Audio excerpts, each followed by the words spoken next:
Yes, we can see it. Looks good. Okay, great. Okay. Yeah, so everyone, thanks to everyone who's joined us today for this session. Like the introduction says, my name is Andrew Alfonso. I'm a localization group manager here at Capcom Japan. Today I'm joined with by Jennifer O'Donnell and David Cockman, their localization director and senior English editor. We're here to talk about video game localization at Capcom, kind of what the job entails, what kind of skill sets are required to work in the localization field, and talk a little bit about Capcom's localization team and some of the stuff that we've been doing over the past 15 years or so. So first off, we're just going to start with a quick introduction of myself, Jennifer, and David. I think all three of us, we kind of had like very different career paths coming to Capcom, and I think it's going to be an interesting listen for you guys to, find out about, the various different ways you can get into video game localization. So first, I'll just introduce myself. I was born and raised in Toronto, Canada. I moved to Japan actually with zero Japanese knowledge. This is back in 2004, but I've just recently celebrated 15 years at Capcom. And my main focus has been the Monster Hunter series and fighting games such as Street Fighter and Marvel vs. Capcom, plus a little bit of Mega Man, Ace Attorney, and Devil May Cry on the side. So I was actually a business major at Toronto Metropolitan University. At the same time, I was also freelance writing for sites like IGN.com, and I was also a full-time banker at the same time. But in 2004, I decided I wanted to have just a little bit of a career change. So I decided to move to Japan to teach English and see how that was. I was actually kind of interested in going to teachers college, so it was kind of a good test for me to see if I could actually teach someone how to do something. But at the same time, I was also continuing my freelance career with IGN, EGM, and 1up.com and whatnot. But yeah, things kind of took a turn for kind of an unexpected turn. I actually applied to Capcom in 2007, and I joined them as an English editor. And I kind of stayed there. I thought I might not stay that long, but in 2013, I got promoted to localization director. And then after that, actually this past April, I got promoted to group manager. So I'm actually the manager for the English localization group. As far as my relationship with Japan goes, I actually started with a tutor 6 months after moving to Japan. So the first half year I was in Japan, I was kind of just fumbling around. I didn't really get a good grasp of the language until I found someone who could actually teach me some of the basics. But after 1 year study, I took and failed the JLPT Sankyu, which is, I guess, the equivalent of the N3 now. They kind of changed formats and difficulty levels a little bit a couple years back. But yeah, after that, after 18 months of study, I had a job interview at Capcom. It was one of the most terrifying experiences in my life because I had 5 Japanese people in my interview bombarding me with questions in Japanese after I've only spent about a year and a half studying Japanese, but somehow I got through it and got hired. And then, when I joined Capcom, I continued to study. And 3 years after joining Capcom, I passed the N2. And unfortunately, I've been a little bit too busy with my job and also my family and whatnot to take the N1. But I promised to do that before I retire. So hopefully, fingers crossed. Anyways, I'll hand it over to Jen so she can talk a little bit about herself. Okay, go ahead, Jen. Okay, so hi everyone. I'm Jennifer. I am British, which most people are surprised about until they hear me talk. And then often I'm asked if I'm from Australia. So no, I'm British. I've lived in the UK and America and Japan. I've been a full-time translator for 6 years now, 4 years in games, 2 years freelancing. I graduated from SOAS, London, with a master's in translation, which was so helpful. and worked. My first job was with a fishing company, a Japanese fishing company in America, as an administrator, not a fisherman. And then at the same time started freelancing, translating anime and manga, and then moved to doing that full time for a few years, and then moved to Japan to join Level 5 in Fukuoka as an associate localization producer, and then moved to Capcom shortly afterwards. And then passed the N1 this year. Yay. So yes, my relationship with Japan has started when I was probably about 17, in 2006. 2 years after I started learning the language, I came to Japan and volunteered on farms and worked and studied abroad at a school. And ever since then have just bounced back and forth between Japan and the UK and the US. And every single time I came to Japan, pretty much every single time I came to Japan, I studied at a language school and did a year abroad at Kansai Gaide in Osaka. But even still, it took me a long time to pass the N2, and then even longer to learn to pass the N1, partially because just you get busy, and partially because I'm dyslexic, so that makes things interesting. So yeah, that's pretty much me in Japan in a nutshell. Okay. On to David. Yeah, let's hear David now. Oops, hold on for a second. There you go, David, go ahead. Make sure my mic's on here. Okay. Hey, everybody. Well, I was born and raised in North Carolina. That's home of Bojangles, if you guys have ever eaten that. If you haven't, you got to try it. Basically, I have been in Japan for around 14 years now, and of those 14 years, I've been at Capcom for 7, and in February of next year, that'll be 8. So, yay. Mostly I've worked on Monster Hunter and Resident Evil the entire time I've been there, but I have worked on a random Mega Man or Ace Attorney project along the way. And there's also been some pretty neat opportunities for me to actually be in the game. So because I'm a rather large fellow, I got to be a body scan model in the Resident Evil 2 remake. I was a zombie. You can go play and shoot me in the face if you like.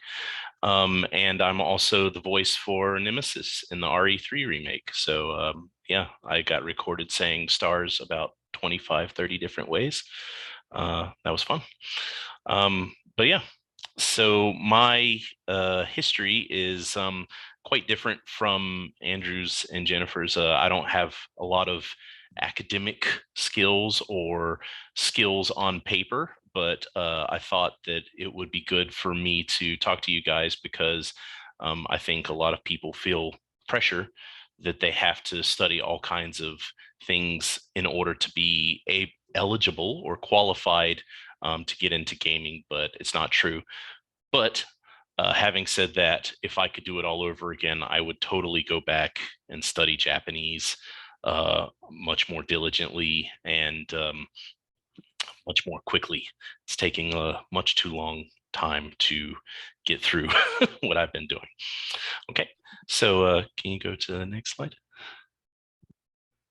All right, so yeah, in 2008, I moved to Japan and got an English job, and I spoke absolutely no Japanese, but I have tried to immerse myself in the culture, and I've made lots of friends, and because my wife is Japanese and my family is all Japanese, and a lot of my friends are Japanese, so I've been able to expand my knowledge of the culture and the language and gotten by these 14 years without any schooling.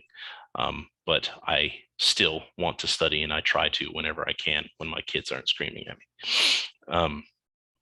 Yeah. And 7 years ago, I started working at Capcom without any certifications or degrees. I have no degree. I barely graduated high school. I don't have any in 5, 4, 3, 2, or 1, which I do want to study for. So that will change maybe the next time I give one of these presentations. Who knows? anyway, yeah. So in these 7 years, I've worked on a little over 20 titles for Capcom, and the most successful title, Monster Hunter World, which we're all really proud of. So that was great. And then recently, Village too. Yeah. So Okay. that's my introduction. Cool, And cool. since, yeah. Awesome. Okay, so now, yeah, now we're finished the introductions. I'm going to hand things over back to David. He's going to talk a little bit about what exactly is localization. Okay, David, go ahead. Okay. And please forgive me. My camera is here, but my notes are slightly above it. So if I look like I'm looking off on something, I'm checking out the notes up here. So sorry about that. Okay. So anyway, what is localization? I'm sure a lot of you, if not all of you, are familiar with it, and you want to know more about it. That's why you're here. But let's start with a simple little definition. So localization is adapting a product to a target audience in such a way that it feels as if it were created locally. And while I think this is an excellent definition, localization is not that simple at times. All right. Let's look at the next slide. Thank you. Perhaps some of y'all have seen this steal or this meme from the original Pokemon before. Those are very delicious looking jelly-filled donuts with seaweed wrapped around them. So yeah, back in 1997, most people in the States weren't as familiar with Japanese culture as they are now. And today, you could probably argue that this kind of change wasn't really necessary, and it's more of a product of its time. But people were less familiar with the culture, so the localizers thought it was more appropriate to make it feel more local. To the next one. All right, so let's take a look at another example. Perhaps you've seen this comic about Ace Attorney's localization. I know we are all very familiar with it. And as with the original Pokemon anime, the localizers felt it was necessary to Americanize the original Ace Attorney, to make it feel more local. And at the time, it was appropriate because, audiences, the American audience wasn't as familiar with Japanese culture as they are now. But if we look back at it, maybe everyone thinks, what were they thinking? But yeah, that's just the product of the time. So since more and more people are familiar with Japanese culture and have a more global outlook in general, does that mean we should translate things one-to-one? Okay. Next slide. Of course not. But as people in localization, it's our duty to know and understand our audience. So if we go back to the definition a few memes or slides ago, I'd say a better definition of localization is Shoryuken. Localization is understanding your audience and catering a product to their needs and desires. Whether that is making something feel more local or just making it easier to understand depends on the situation, but the main key is to know and understand your audience and make your choices based on that info. Okay. So now that we know what localization is, what makes a good localization?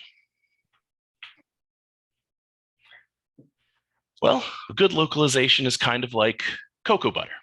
It's smooth, it smells nice, and sometimes it's necessary. I understand that's really, really weird thing to say, but let's think about it.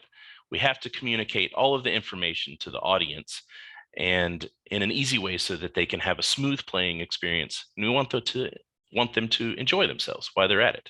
We want them to smell the nice smell. So like cocoa butter. Hear me out though. So let's look at some examples. First up, let's talk about the smoothing or smooth part of localization. In Monster Hunter Rise, which I worked on a few years ago, the setting was very clearly Japanese themed. So when we were deciding the NPC names, we ended up transliterating most of them, but there were a few exceptions. If you don't know who this is Hinoa. She's a friendly face you see in the village in Monster Hunter Rise. Now, Hinoa's name in Japanese is Hinoe. And with my experience of hearing players mispronounce monster names all the time, I felt some players might call her Hino. I don't know why, but whenever I saw her name Hinoe, I just imagined big toe, so Hino, big toe. Anyway, so I suggested to Tim, the localization director of Monster Hunter Rise, and we'll talk about localization directors later, that I thought that Hinoe was not a good choice and that maybe we should take it or change it to Hinoa. And after I made my case, he agreed and her name became Hinoa. And while this is not a major localization achievement, it's just a small detail that helps smooth out the player's experience. You know, they can focus on the complicated mechanics of the game instead of trying to figure out how the hell to say her name. Right. And then we have two more NPCs, the felines that I was talking about earlier that have rued my life. If wait, I'm behind on them. Okay, all right. So the two NPCs in Japanese, these two cats are called Don and Doko, and that is the sound that a taiko makes. And if you don't know what a taiko is, that's the big Japanese drum that they're playing there. Also famous in Taiko no Tatsujin. Anyway, so their names are Don and Doko in Japanese, but Tim, again, the localization director for Monster Hunter Rise, had an idea to make their name a pun in English too, but this time, but to make it work for English. So thus, Badum and Tish were born. So from Don and Doko to Badum and Tish. So both onomatopoeias and both puns, but something that both audiences are familiar with. In addition to changing their names, we also kind of changed the way they speak. Don and Doko both speak in this kind of matsuri cheers. If you don't know what a matsuri is, that's a Japanese festival. And there's these teams that carry around this portable shrine, and they have a lot of phrases and cheers that they sing and say, stuff like washoi, washoi, and sore, sore, sore. And that stuff doesn't really translate to an audience. Now, if we go back to the original argument that more people are familiar with Japanese culture than ever,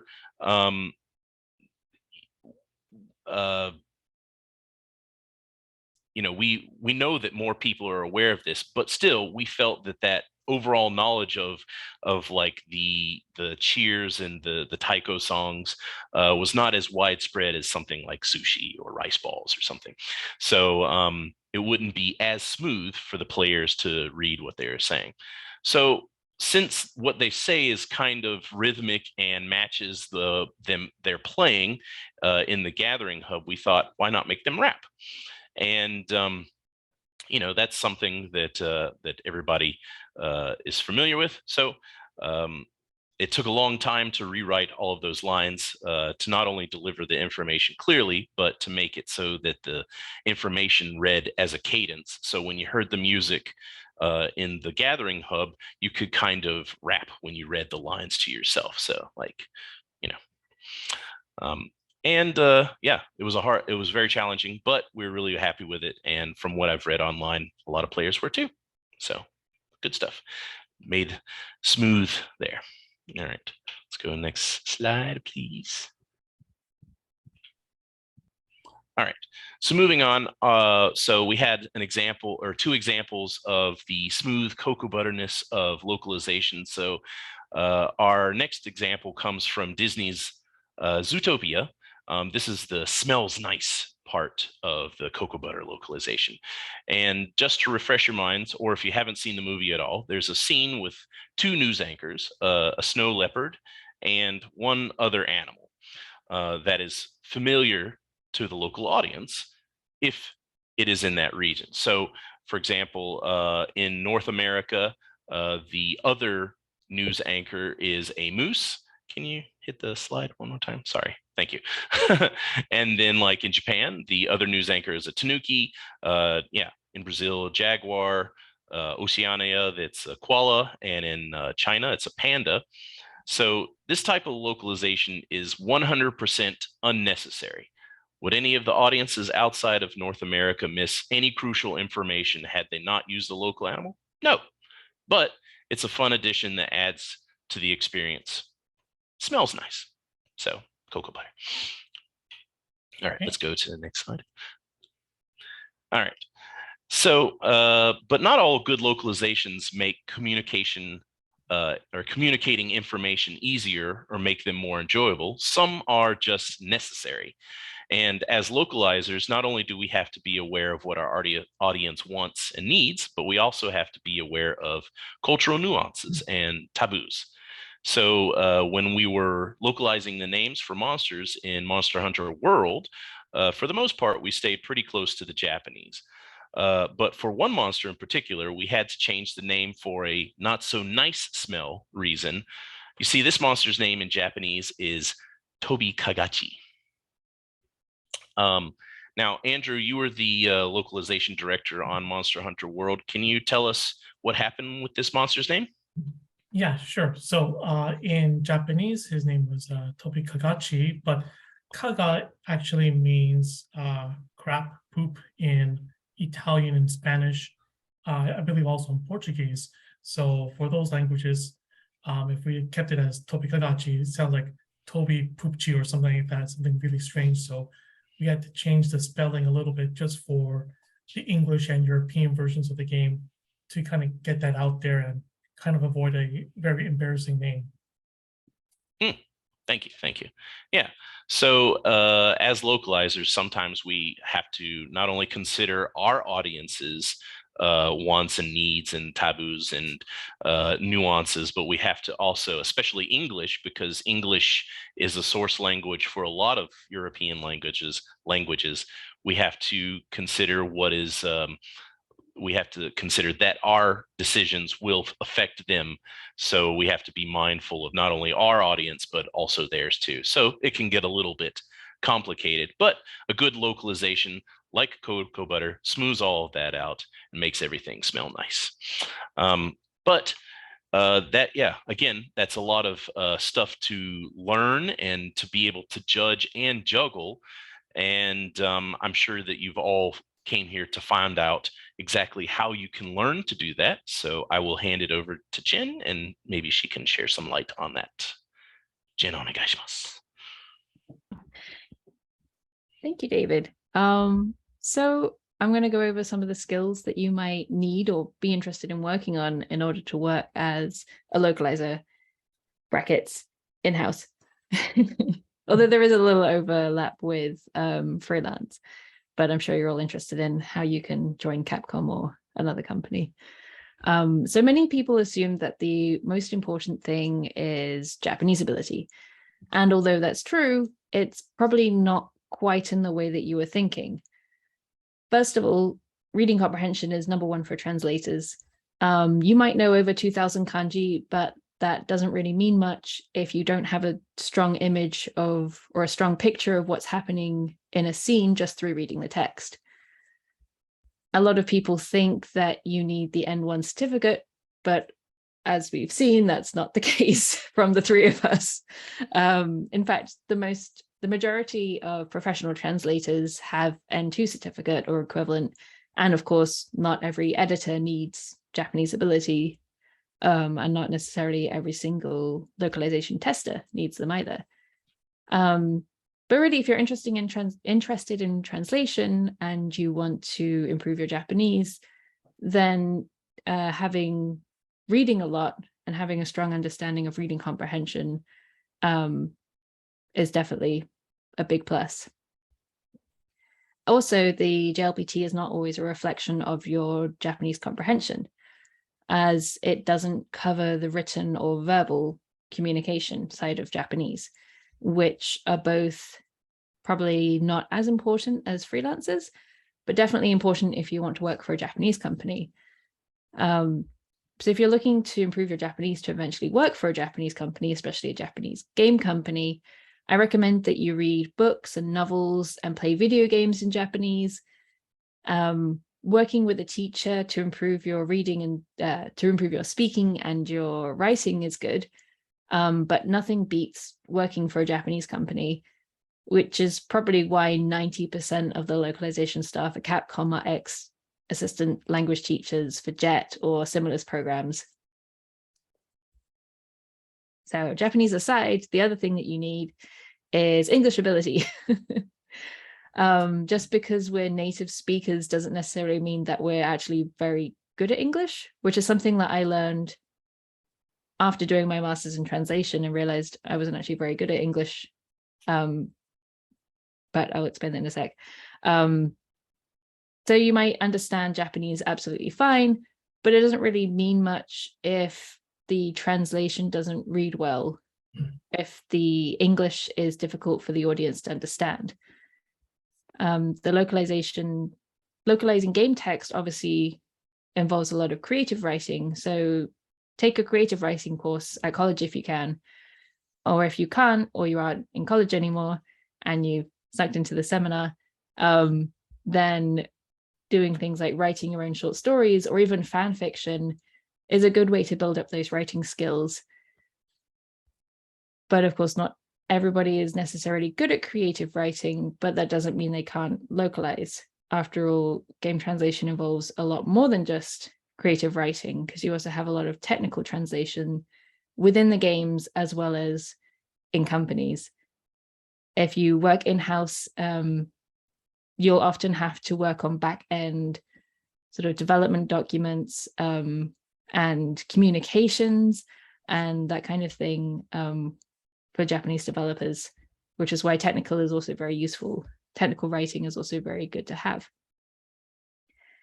And like I hinted to, a good understanding of the language itself, of English as a tool of communication and grammar in general, really, really helps as a translator. I'm often asked to explain why an English phrase works in some situations and why others don't, especially working in a company where the Japanese developers might come up with their own English phrase and they think it's great and it might work great for Japanese audiences, but it doesn't necessarily work for foreign audiences.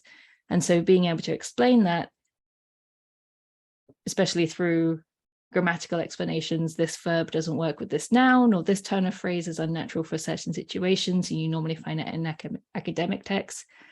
So having a strong understanding of English grammar is definitely a plus. And I think you get that, at least from what I found, my English grammar improved from studying Japanese grammar, and as well as through analyzing my own English texts. And I think if you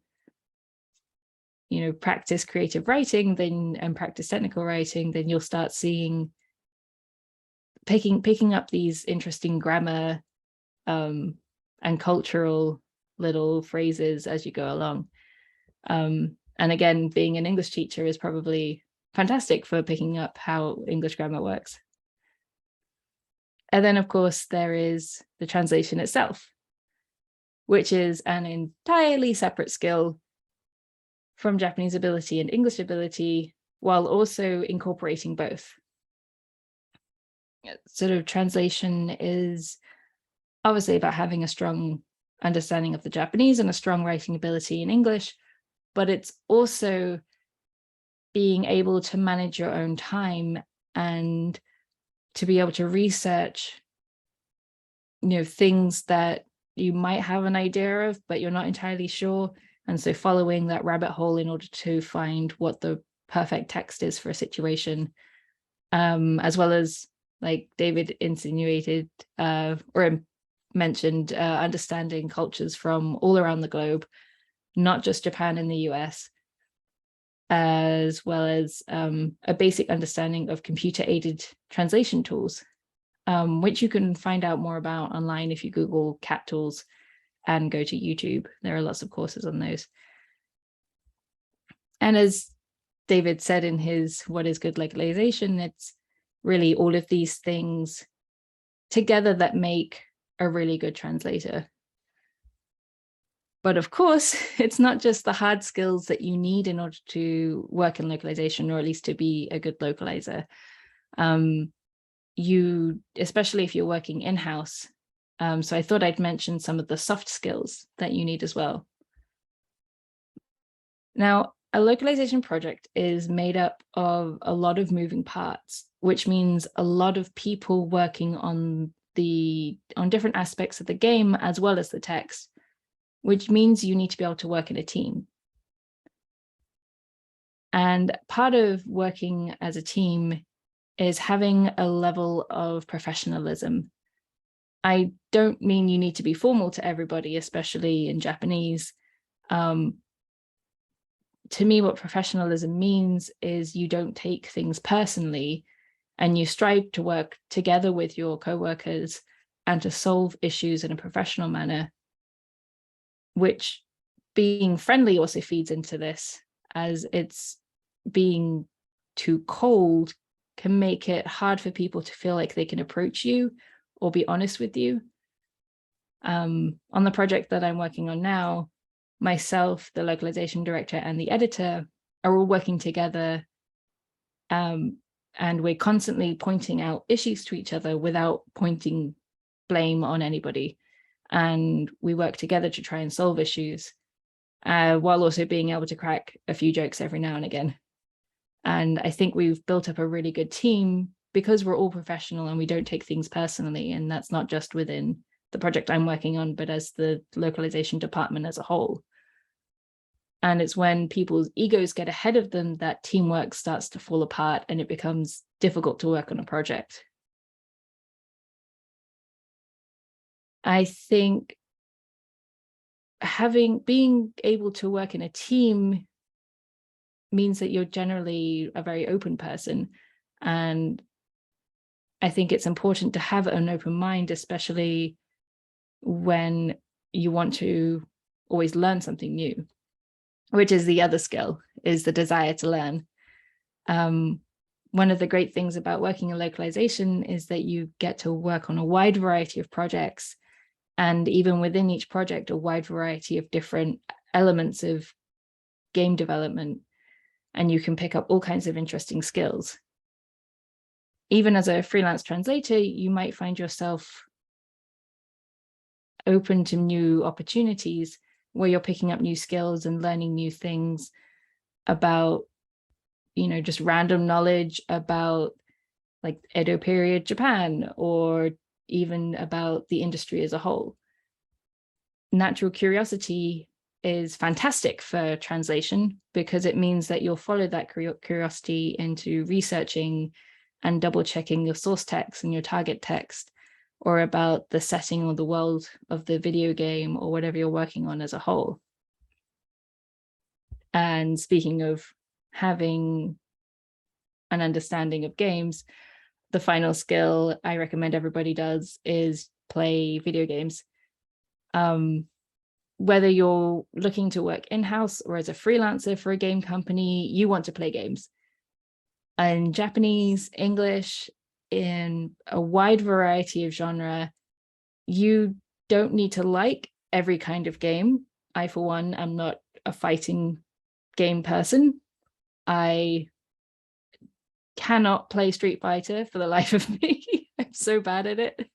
But I am aware of it and its tropes. And so if I need to help out on something, I can. And so being aware of a wide variety of genres can definitely improve your work as a localizer, especially because media always references each other. So even if you're working on like an isekai fantasy, they might reference a fighting game at some point. And so having an awareness of that helps you follow that curiosity and go down that research tunnel and spend 5 hours researching instead of actually doing the work. Which I'm sure many translators have come across before. I mean, imagine trying to translate something like a dating sim if you have no idea how dating sims or even romance novels are written in your target language. And yeah, So I say you play lots of games. I do highly recommend that, but also consume a wide variety of media as well. So obviously games, but also, anime, manga, novels in English and in Japanese, and really expose yourself to a wide variety of different styles of writing, mediums, themes, because you'll only be enriching your own understanding of media and writing as a whole, and because it's a lot of fun. Because that's the reason we're in localization, is because it's fun. So really these hard and soft skills aren't things you're going to pick up overnight. They're skills you're slowly going to build up over the years. And even if you start working full-time as a translator or a localizer or in-house or freelance or whatever you do, you'll still find yourself learning something new, especially in the game, especially as the game industry evolves over time. And speaking of the industry evolving, Andrew is now going to go over how localization at Capcom has changed over the years. Take it away, Andrew. Cool. Thanks a lot, Jen. Yeah, so I wanted to just shift topics just a little bit to talk about Capcom's localization team. Basically, talk about who we are and what we do, and just explain our evolution over the past 20 years since the team was founded back in 2005. So back in 2005, and I started 2007, so I literally joined the team 2 years after it was founded. We just had a basic crew. We had one translator per language, one English editor, one coordinator, and one group manager. But now the team has grown significantly. So now we support both traditional and simplified Chinese and also Korean in-house. And we're looking to add more translators in the future. We actually just started accepting applications for in-house Arabic translator, because that's one of the languages that we support in our games now. We also have almost a dozen localization directors, about 4 project managers as well. And then we have 5 group managers, and I'm one of those group managers. And we have a senior manager. So the team has grown significantly in size over the past 20 years. You can see here, we started off, when I first started, we had about 10 members, and now we're almost at 40 members. We have, at the time I joined, we didn't have any project managers or localization directors or even a solutions developer, and we have all of that now. And now we are in daily contact with the dev team to make their games much more appealing to a worldwide audience. On top of these languages that you see here, we actually also manage Arabic, Russian, Polish, and Brazilian Portuguese. So we're much more involved in the whole process of game design right now. So when the localization team was founded, this was back in 2005, the localization process was really simple.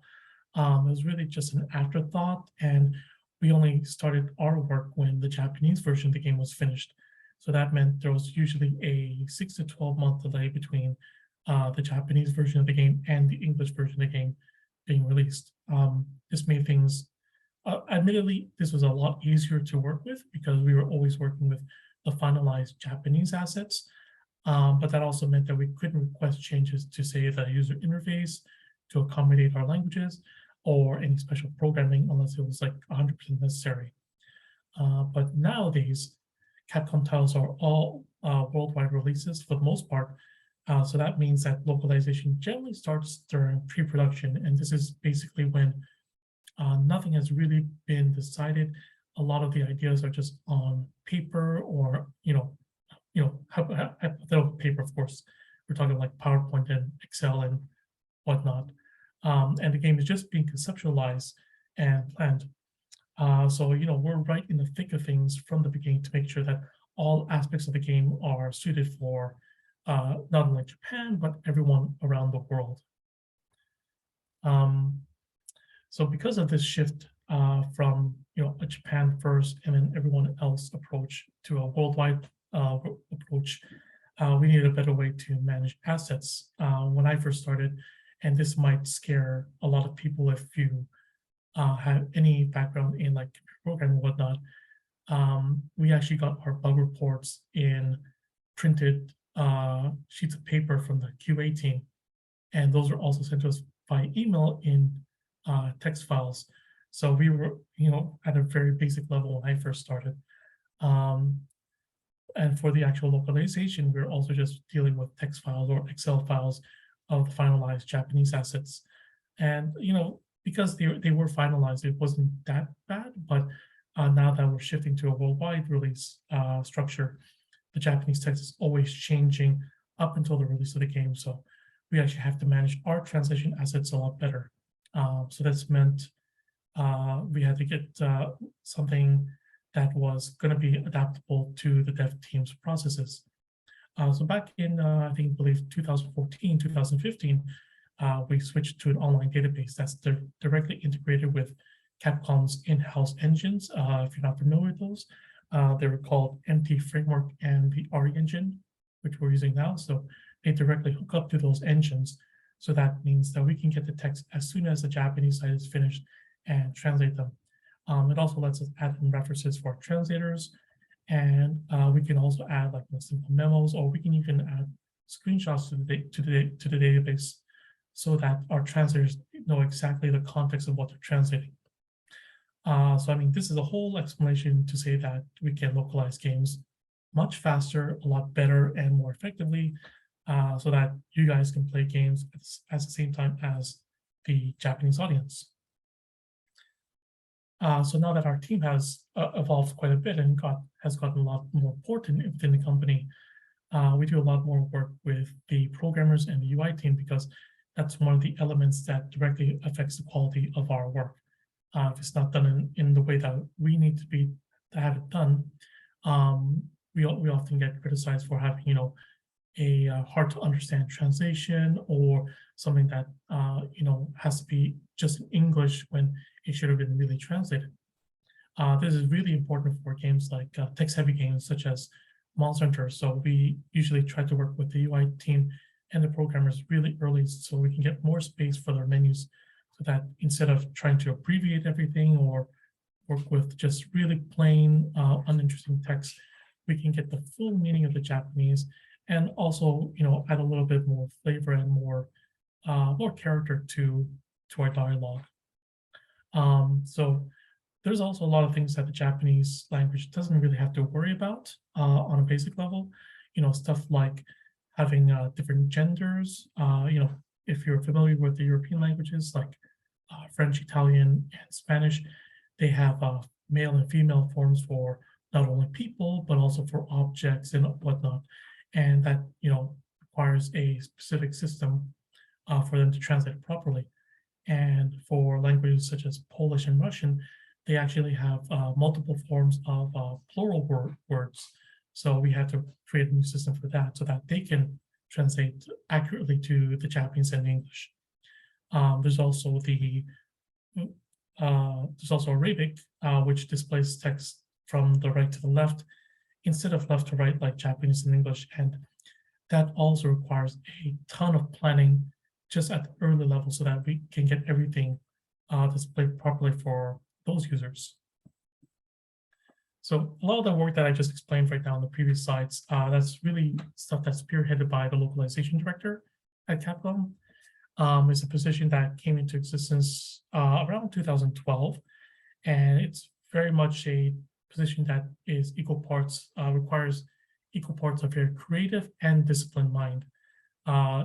If you're thinking that, oh, this sounds really cool, I can manage everything and have a creative input, this is a position that's gonna not an entry-level position. It's something that you're gonna have to have several years of translation experience and project management experience under your belt before you can become a localization director and handle that workload. It's a fairly intensive position, but I think I speak for myself and Jen, as well as the other localization directors, that it's a very satisfying job. It can get very soul-crushing when QA period happens, but it's something that is really important to all of our games, and a lot of the dev teams always kind of look to the localization directors to kind of right the ship, make sure everything is proceeding as planned. So, the feeling of accomplishment is huge, when everything comes together. So I'm going to skip the whole 50% project management part of the local director job and kind of go into the 50% creative direction part of it for you guys. I want to show you just a little clip of a promo video from Monster Hunter Iceborne that was released about 2 or 3 years ago. This was a title that I worked on along with David, and we actually had a collaboration for the Monster Hunter movie.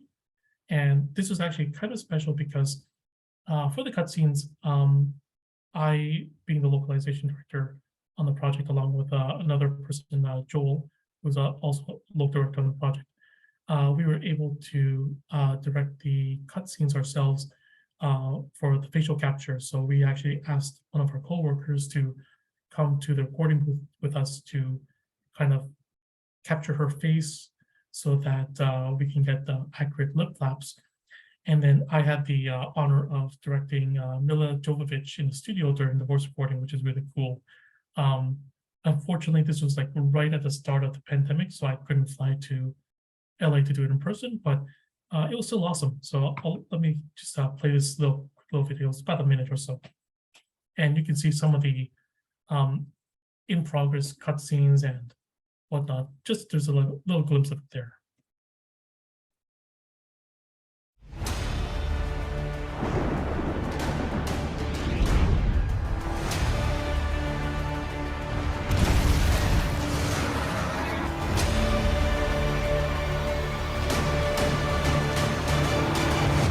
So cool. I can't believe I'm part of the world. I think it's so fun. To kill a monster, you need a monster.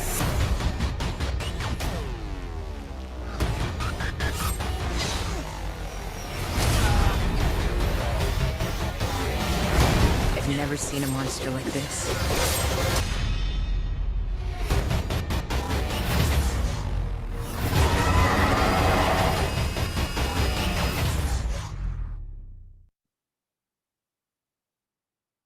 Okay, and I have one more thing to show you guys, actually, one more video. This is actually a step up from the facial capture and voice recording that we did for Monster Hunter. And this is for Resident Evil Village, which Jennifer worked on last year. You'll see in this clip, we're actually doing full performance capture for the game. And this means that the actors are not only recording their voices, but we're also doing the motion capture at the same time. So you get the whole like feel of the actor, in the scene. It's a really, really cool process. And one of the big roles that a localization director has nowadays is actually to plan these kind of scenes, kind of cutscenes, with the scenario writers and directors and the producers, translate all of those scripts and notes into English for the studios, and then go to the recording with the team to kind of direct traffic during the shoots. Now, a lot of these shoots, they take about a couple months to get planned, and as you can imagine, nothing ever goes according to plan, of course. So during the shooting, there will be always talk about how to adjust the scenes, or they might want to do some rewrites. And the localization director's job at that time is to be at the very center of those talks to make sure that all parties are in agreement, everyone understands what to do, and everyone's happy with the end result. So let me play this video. It's going to be very hard to see, but there are people in the background, and actually one of the people in the background is our localization director, who is kind of looking at the script and making sure everything is going according to plan. So let's take a look. This is about 2 minutes or so.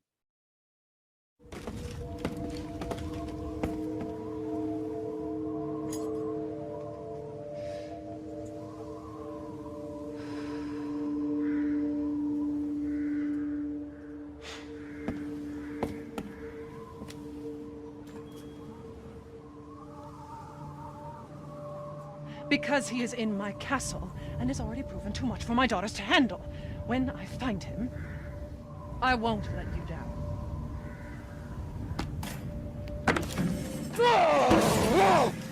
To hell with the ceremony! That man will pay for what he's done. Furthermore, I can assure you if you entrust the mortal with this task, my daughters are delivered the finest cups of his slaughtered blood. Tony, shut the fuck up! You mean you'll screw around with him in private, and where's the fun in that? Give him to me. Let's see what you're really made of. Ethan Winters. Let's see what you're really made of. Ethan Winters. Get ready. No, wait!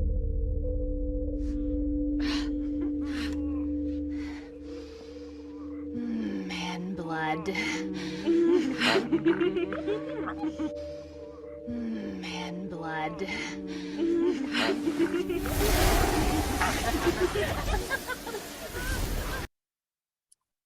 Okay, so that's some of the performance capture scenes from Resident Evil Village. They're really cool, takes a lot of time and hard work, but yeah, like I said, when it all comes together, it's a real treat to experience.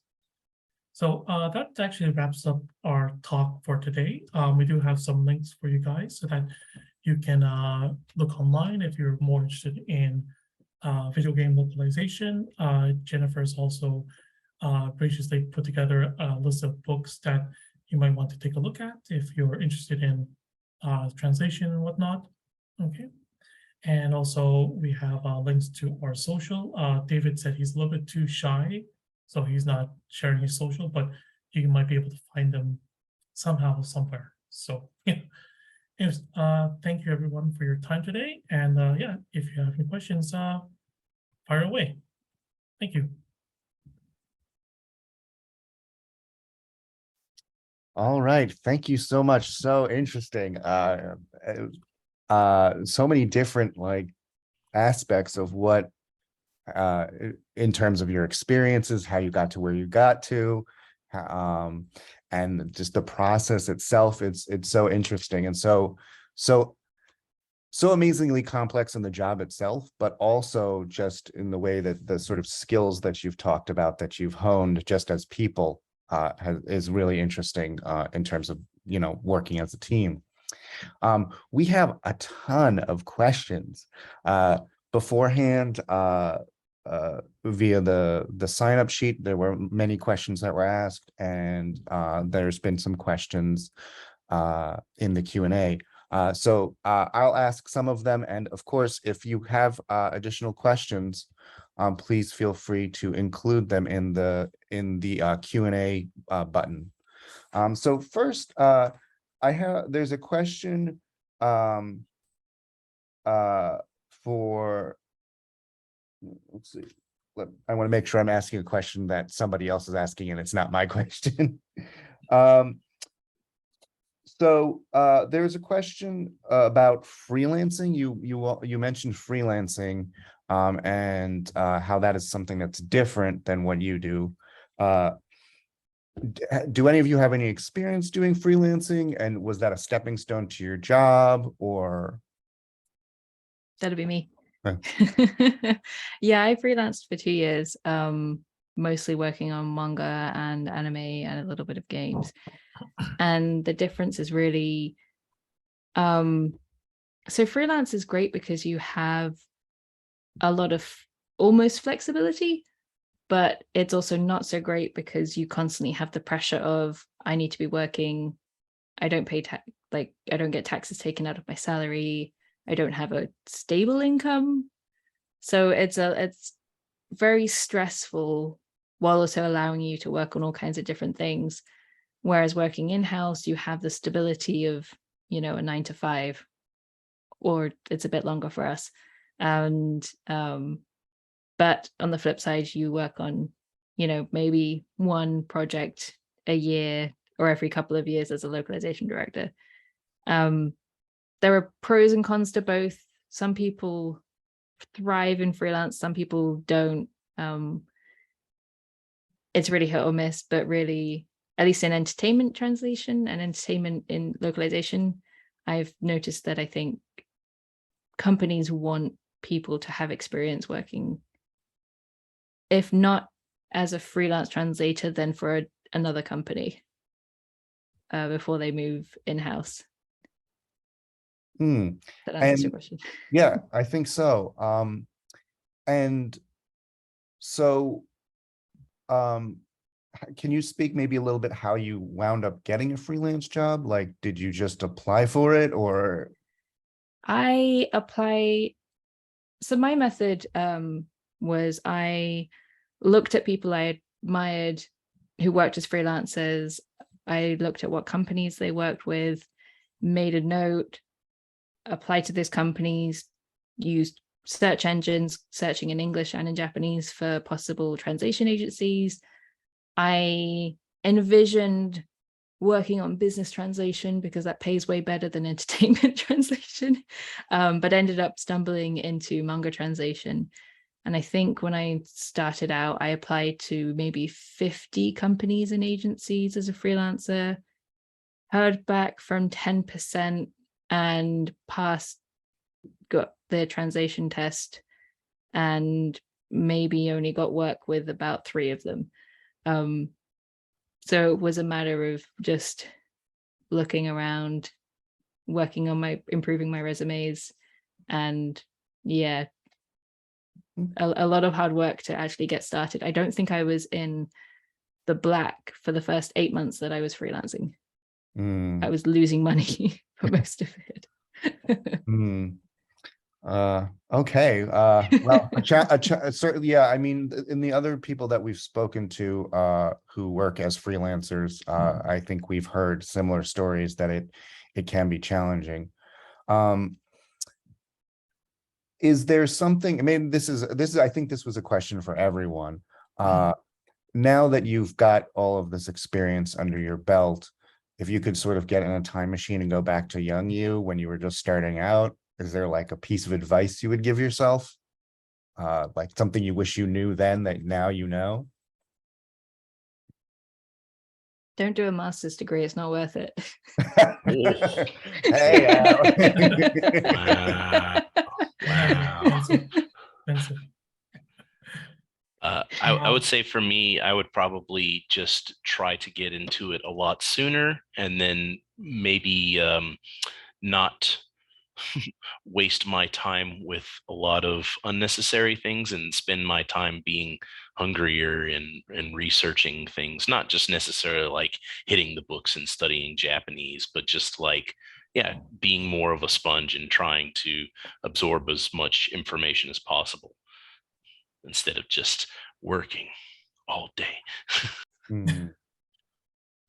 Yeah, I would say for me, same thing, kind of just be a little bit more disciplined and kind of absorb more information. I think I think when I first started studying Japanese, I kind of like pulled myself up at a family restaurant for like 2 or 3 weeks to just get katakana and hiragana down and like by heart. But then after that, I kind of like teetered off a little bit because I kind of went in too hard, and I think I should have just kind of been a little more balanced with my approach, so that I could kind of maintain it for a longer period. All right, thank you. So another question. So the 3 of you work in Capcom Japan, and there is a Capcom USA. And there was a question specifically about Resident Evil, which, and I'm not sure if I'm correct about this, but this is also something that the question mentioned, which was that Resident Evil starts in English and it goes to Japanese, not the other way around. So sort of a 2-part question. Did you have a role in that process? And or does Capcom Japan, do you work with Capcom USA? Like, do you cross paths, or do you kind of work independently? I can talk about the CSA part, and I guess maybe Jen, you can talk about the Resident Evil part. That's okay.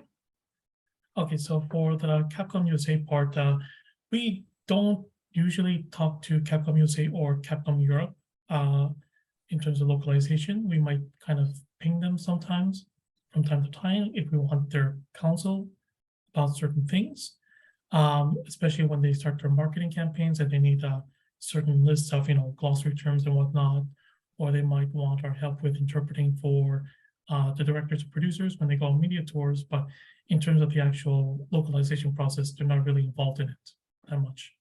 As far as Resident Evil goes, I'll leave that to Jen since she worked on the latest one. Yeah, so Resident Evil's a really interesting but challenging game because, like you said, so the Japanese developers come up with the base story and the base script and how they want the scenes to play out. And then the localization director, works with an American writer who then takes those and kind of adapts it into a more solid story, solid scenes, sort of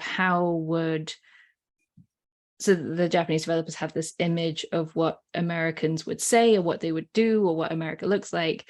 And then the English writer goes, actually, it's more like this, or this would probably be a little more natural. And so it's more like a collaboration between Japanese and English for the base story. And then obviously do the motion capture and the voice recording in English. And then the English scripts get adapted back into Japanese for their dubbing of the English. And then anything that is not voiced is written in Japanese and then translated into English. So it's kind of a hybrid. And so you're working with, in this particular instance, are you working with several different Capcom places in order to do this, or is it like just different teams to work with? It's mostly the localization department and the assigned localization director working with the Japanese developers. And like Andrew said, we really get involved with other Capcom divisions when marketing gets involved. Gotcha. All right, thank you. So all of you have now gotten this job, and some of you have been working in it for a very long time. And so it's sort of a two-part question. So first, can you talk a little bit about your experience of interviewing for this position, like what you had to do? Did you have to bring a resume or a portfolio? Also, was this there are sort of stories about how Japanese interviews work, and they're sometimes very different from the way maybe an American job interview would go. So can you talk a little bit about that experience and how it happened? Andrew, do you want to take this one, or do you want me to take it? I can explain the difference between when I interviewed and how we do interviews now, and then I guess David and Jen, you can give your experiences. But when I first interviewed, there was the head translator, just one American guy, and then there was 4 Japanese guys there. One was the VP of accounting for some reason. I don't know why he was there, but there's also head of HR, the head of development, and there's one other guy. And basically, my whole interview was done in Japanese, except for the translator's questions for me, and he was mainly talking about just English-related questions, language-related questions. But yeah, I did my interview like with 18 months of studying under my belt, and I somehow managed to get through the whole interview.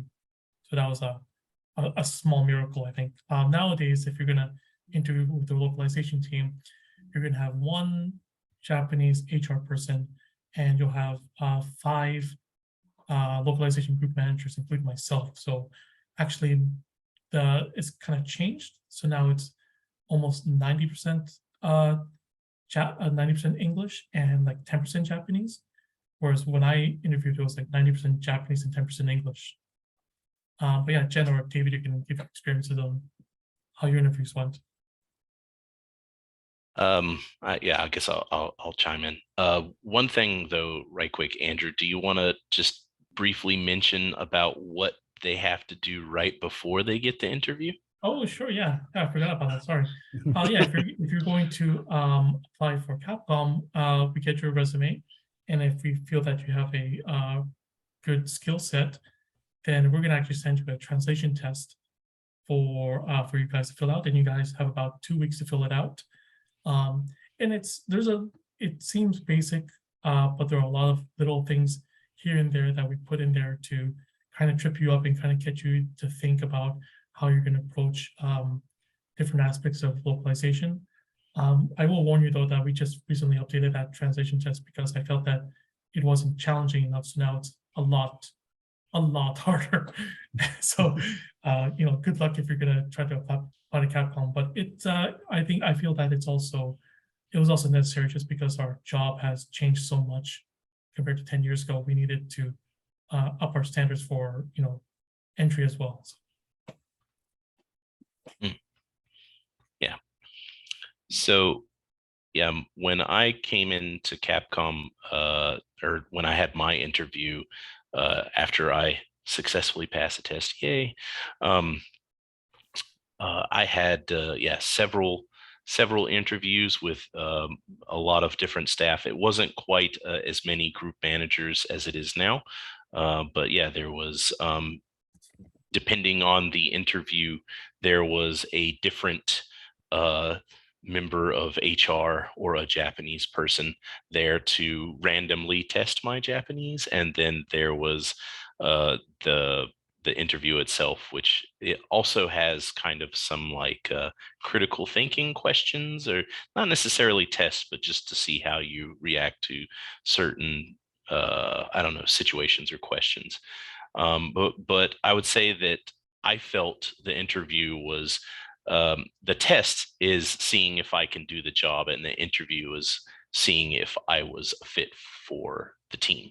And going back to Jin's section of the presentation, a lot of how well you work in localization is how well you work with other people. So that's definitely something that I felt like I was getting tested on, was how I interact with people. And I'm not sure if that's something they still do now, because that's almost 8 years ago, but I imagine it hasn't changed. So Yeah, so I guess I'm the most recent applicant. I joined 2 years ago, although it feels way longer. And I applied through the website portal that you can look at now is exactly the same. And when I applied, you have to give a Japanese Rireki and a Gakureki, as well as an English resume. And then the test also incorporated, I think it still does, a creative writing aspect as well. So I think I was just looking, I still got my old applications, but there was like 5 sections to the translation test package, including one section being the creative writing. And yeah, I think that's the same for most game companies, as it seems really difficult, but the idea is they want to make it as challenging as possible, even if you can't finish it, and they kind of see how you respond to a challenge. So yes, that was my experience.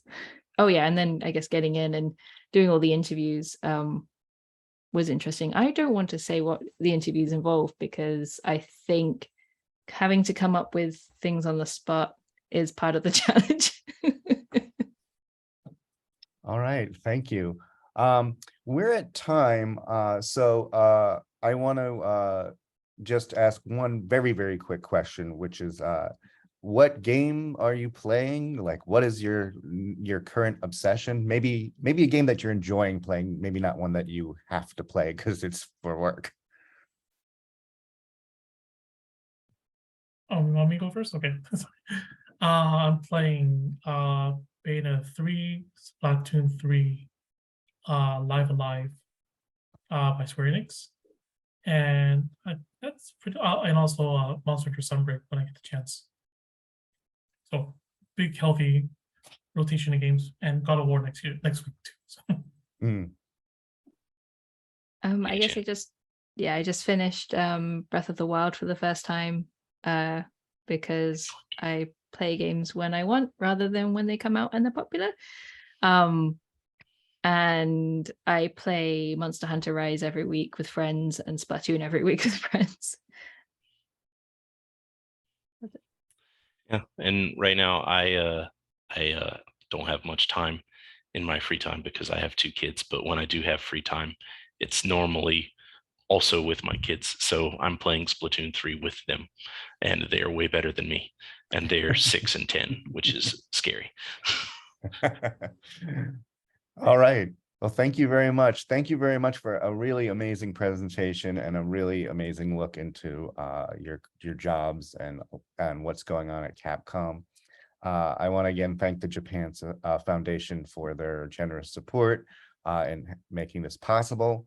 And to those of you who are interested in this series, I want to let you know that on December 1st, we will be talking to Viz Media and Kinokuniya. We're going to be talking to the people who are responsible for title acquisition in the manga for translation and just for sales. So if you're interested in learning about that process and how someone gets that job and does that job, please keep your eyes peeled on the Hunter website, and I'll share with Japan Foundation, and hopefully they can let people know about that event on December 1st as well. All right. With that said, thank you very much. Have a very good evening, I believe, or day or afternoon. It's morning now. Have a good morning. Past midnight, we're going to sleep. And we look forward to seeing you again in the future. And I'll share that one page with everyone via email. So that way, if you didn't get a chance to copy down all of that stuff, you'll have it. I'll send it after this event. All right. Thank you very much. One thing right quick. Sorry, there is about 27, or not all of them are questions. Is there some way that I could maybe answer some of these offline? Yeah, sure. I will copy them and I will send them to you. And then I'll do the exact same thing. I will send an email to everyone who joined with the answers to those questions. Okay. Let me just grab that right now and put it here. Yeah, I think we can answer these probably tomorrow or sometime this week. Great. Thank you so much. That's really not Thursday great. though. Yeah. Thursday's the Japanese holidays. We're not working. It's Culture Day. Yeah. Culture Day. Yep. All right. Yeah. All right. So I'll email them to you. And then I'll send them to our guests once you are able to answer them. Okay.